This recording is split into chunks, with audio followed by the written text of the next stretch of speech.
I mean, the biggest problem with people is that they haven't heard the faith. All they've heard is lying deceptions. And they haven't heard how that Jesus came to redeem us out from under sin. I mean, how dense can you be? If you've been redeemed, you've been redeemed.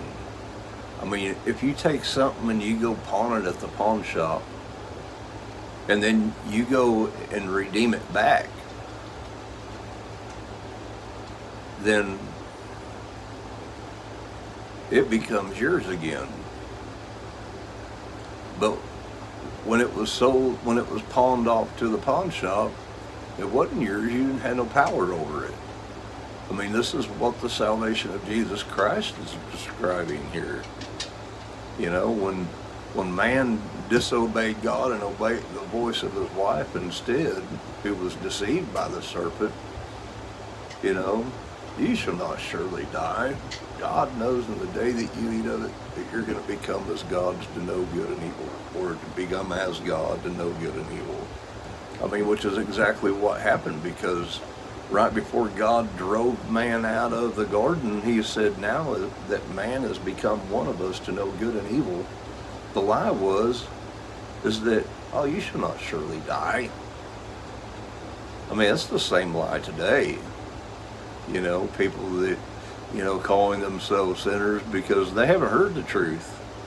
They don't believe the truth when they do hear the truth.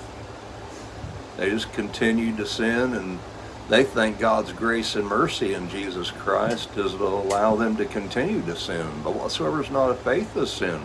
We've been redeemed out from underneath the curse of the law by the sacrifice of Jesus. He tries to describe that in Colossians chapter 2, that by his flesh, when he was nailed to that tree, he took the handwriting ordinances that were hostile to us and contrary to us, and took them out of the way.